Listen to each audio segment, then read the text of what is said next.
And yeah, maybe that sounds crazy, but that's literally what it's like to be psychic. Hello, my friends, and welcome back to my channel for another YouTube video from your girl Paige. So if you're new here and don't know already, I like to talk about tarot, astrology, metaphysics, occult stuff, literally anything that's a little taboo or hippy dippy. So if that's something you're interested in, make sure you subscribe to my channel and like this video so I know you want to see more content like this. But for today's video, we are going to be diving into, for me personally, what it's like to be a psychic. And for the record, I am a professional psychic. I make money doing this. It's my job. It's what I do for a living. And basically, I just wanted to make a video to add a little bit of clarity of what that really is and what that might look like. Because I know personally this would stir up a lot of fucking questions if I found out someone was a psychic that I knew, especially if I had no knowledge on how it fucking worked. So I wanted to be the one to clear the air for myself today. And you know, if you're a person that actually knows me watching this, hopefully you can come to an understanding of how fucking weird I am and why that works for me.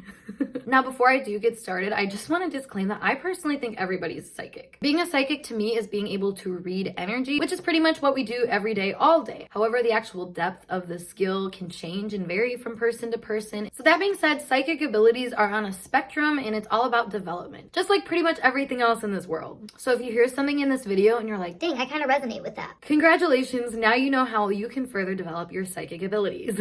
And the second disclaimer is not every psychic is going to be the same. Abilities manifest differently for each person, especially because there's so many different ways to pursue unlocking this kind of ability. So anyways, I digress. Let's get into the fun stuff about what it's like to be psychic and how I even kind of knew that I was psychic too.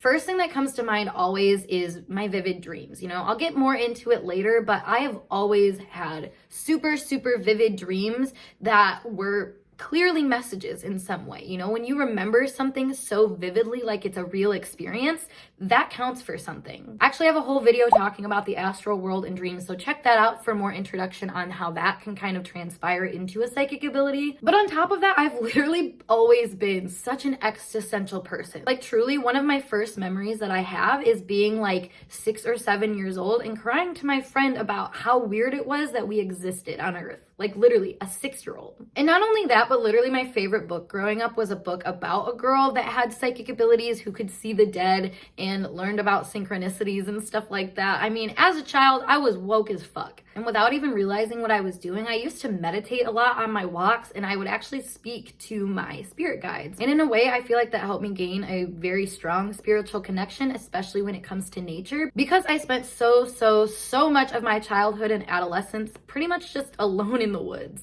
Partially because I was always grounded, but partially because I like to. For whatever reason, it just feels like home to be in the woods, or especially in this little wetland area that I used to go to all the time when I was younger. And I should also mention that psychic abilities weren't like a taboo thing really in my family, because both my parents and like my grandparents had gone to psychics before or tarot readers. And not to mention I grew up super religious. I mean, I grew up going to the church multiple times a week for either classes or to altar serve or to just partake in some kind of church activity. And I find that that really rooted me in a spiritual awareness so early on that honestly, it just makes a lot of sense that I ended up doing this for a living. Like I said, both of my parents are pretty spiritual and religious people, so it was a very natural thing for me to come into and lean into, I feel like, throughout my life. And fun fact, that's actually why I have this rosary tattoo on my hand, because I've had a lot of people pass in my life that were important to me and that I cared about, and the only thing that ever really brought me like peace in those moments was sitting down and doing the rosary, saying my prayers and talking to God and the universe and just finding that connection. You know, I guess that's probably a significant part of it too, is how many deaths that I did experience from such a young age, whether it was extended family members or neighbors or grandparents. I mean, that really seems to shape someone's energy, especially when it comes to the more occult-like things in life. Death is honestly one of the biggest points in someone's life where they have to come in contact with this spiritual energy, because there's really no other option other than complete existential dread or complete rejection and denial of the significance of your human existence. So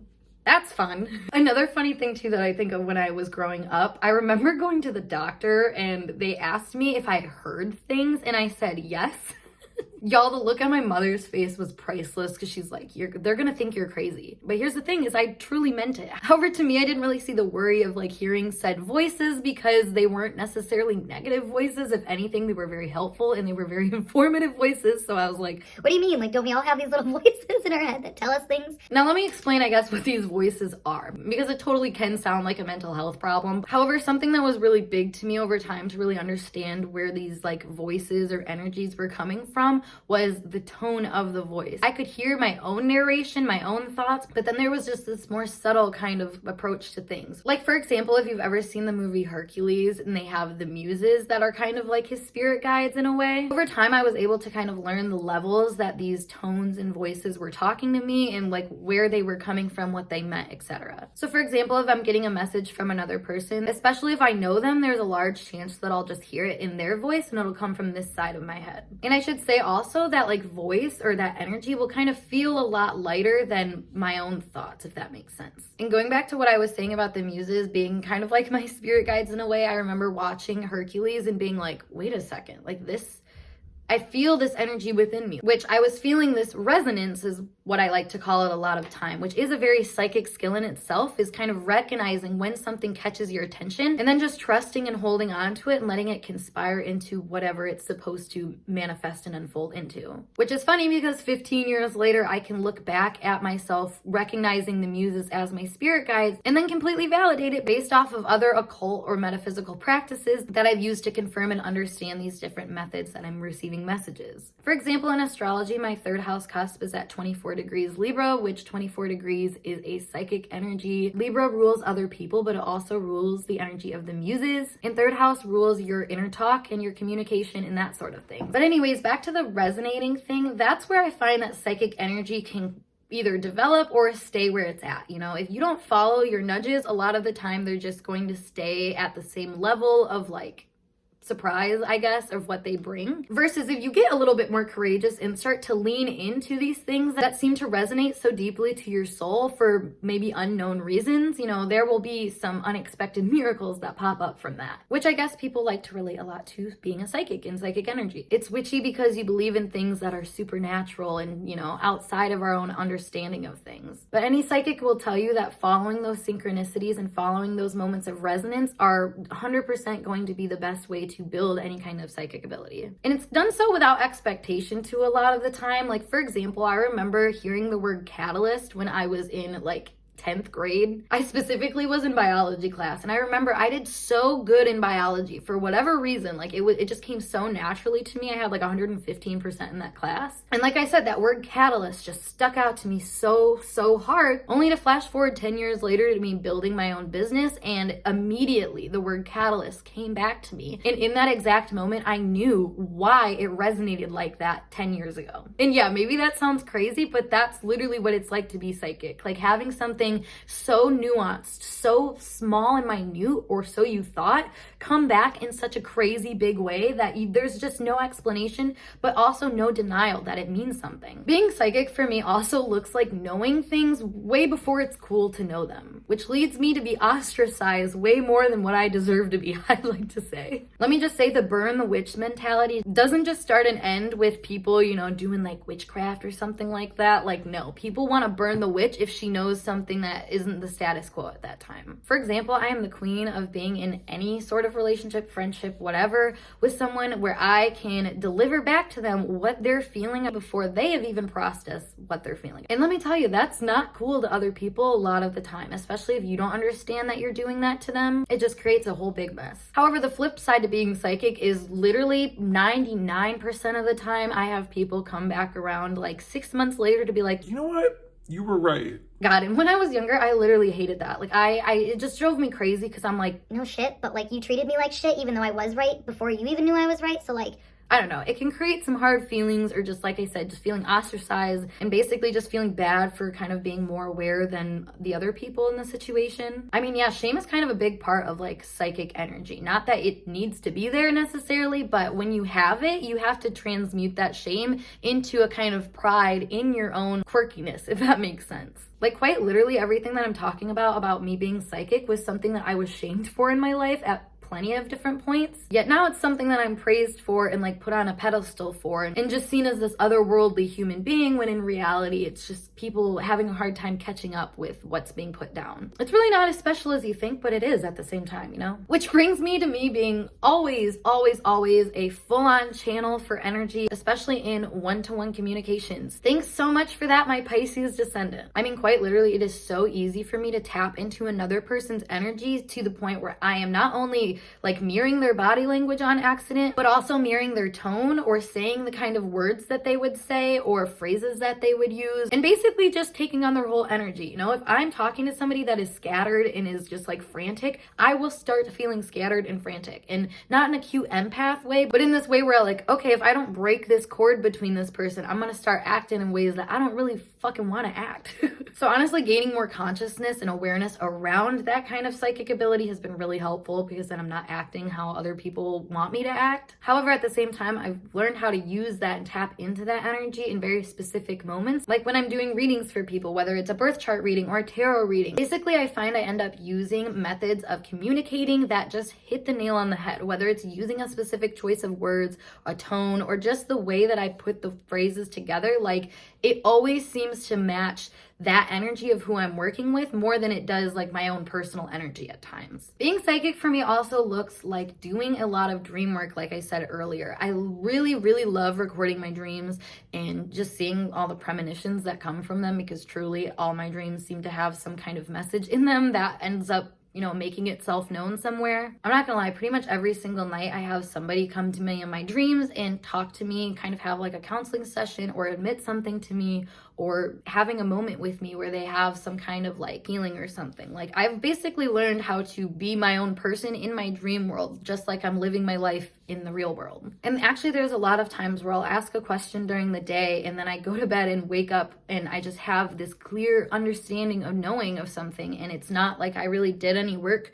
to try to figure it out as much as I just woke up and I knew. And the fact that it always happened right after I woke up was just kind of a confirmation that this was just kind of a spiritual nudge in the right direction, because not once did those thoughts ever make me really question what they said. And that's kind of a really interesting thing about being psychic, is that it's given me a kind of confidence in my own conclusions that I just don't think a lot of people can really relate to or understand, because it's just honestly divinely fed. It's not really a confidence that stems from me as much as it is just a belief and a faith in the universe as a whole and what it's delivering to me. You know, being psychic is more about being a mouthpiece and a vessel for these messages to be channeled through you, rather than you taking on your own fate a lot of the time. I mean, yeah, I'm kind of controlling my fate by, you know, putting myself out there in the ways that I do, but at the same time, I really do kind of let myself be guided and share what comes to me, rather than trying to figure out anything that, you know, is a personal MO. Which, like I said, can make things really confusing, especially in one-to-one relationships, because you can really meet people's needs and kind of meet their fantasies in a lot of ways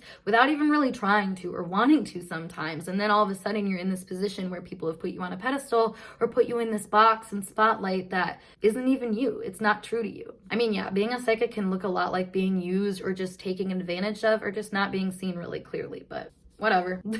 Another funny thing I've noticed too about me being a psychic is how many times I say things that make people be like, What the fuck? Like, why did you say that? because without even realizing it, I'd be hitting the nail on the head and I didn't even realize there was a nail or that I had a hammer, any of it. Like, and that's really what it is to be psychic. A lot of the time it's saying things that you don't understand the weight of what you're saying. You don't know why it's going to affect people. And oh my God, I can tell you how much time I've spent in my life accidentally triggering people by things that I've said, not really recognizing that that was happening. To me, it just felt right to say, but to them, it was like a literal message from a fucking angel. Or devil, depending on how you're looking at it. Quite literally, most of the time, my randomness is a channeled message. So the more that I've ran with that, the more I've realized that I know a lot more than what I lead on, or what I even realize sometimes. Now, I did save the best for last here about what it is like to be psychic, because these are my like special skills, I would say, which definitely make me seem a lot weirder than what I've already told you. Who knew that that could be a thing? So another like psychic skill of mine is when I am talking to somebody, whether it is through text, on the phone, face to face, in a group, I will get the loudest and most clear truth statements ever. For example, if you're talking to me and just love bombing the shit out of me, just giving me everything I want to hear, that's fine and dandy. I will take part in the conversation, but there's a good chance that in my head that there's a little voice that's saying, you are being love bombed. And that's it. It's normally just like one statement phrases that I'll hear, but basically I just have a really quick awareness of the real intent or motivation behind whatever kind of conversation I'm in. I find a lot of the times that someone will try to convince me of one way, but I'm so aware of the actual truth of their energy that I can't even really have a conversation with what they're saying as much as I have to kind of explain to them what's actually happening with their energy. That's the interesting thing about being psychic. It's almost like watching a show with the subtitles on, yet the subtitles and what you're hearing are completely different. But the last and definitely not least thing about what it's like to be psychic for me personally is that I get a lot of energetic messages through my hands. I don't really know if this qualifies as like palmistry, but basically I get little pressure points at certain places in my hands. No matter where I'm at, who I'm talking to, what I'm thinking about, what I'm tapping into, I can get messages this way that show up as different energy. For example, if you reference this chart right here, you can see that like the thumb rules aggression or martial energy. So let's say I'm around somebody that has some kind of like bad intentions towards me. You know, martial energy can be aggressive and competitive. So if I were around someone and all of a sudden I started to feel this part of my hand feeling a certain way, I would kind of know what's up. I would see what kind of energy I walked into, and thus I would know what direction to further tap into things. I should pull back and protect myself, you know, whatever fits in the moment. I basically have learned how to take physical symptoms from my body and recognize what that means on an energetic level, and thus transmute that energy and do something better with it. A lot of being psychic is understanding what it means to be a clear vessel and then doing the constant work to clear your vessel so you act from a clear space. Otherwise, it's really easy to get bogged down by other people's energies and perhaps suffer from a lot of like undiagnosable health issues and stuff like that because of the stagnant energy residing in your body and not being processed through. But yeah, I feel like that was a nice little toe dip into what it's like to be a psychic, what it's like for me personally to be a psychic, and just understanding a little bit more of what that might look like. So if you guys want like another part to this video or me talking a bit deeper about other things, let me know. Comment down below your thoughts. And of course, like I said, like this video and subscribe for more content from me. However, if you're looking to get a little bit more insight on the topics, I recommend jumping over to my Patreon, where I dive into a lot more of my personal experiences dealing with psychic energy and learning more about it as well. I will say I'm definitely way more open on Patreon about this stuff because it's just a lot easier to be taboo when you know you're going to be accepted for it rather than judged or anything. So keep up with me over there if you're interested for more of that kind of take. But otherwise, I'm going to skedaddle and I hope to see you guys in a later video. Peace.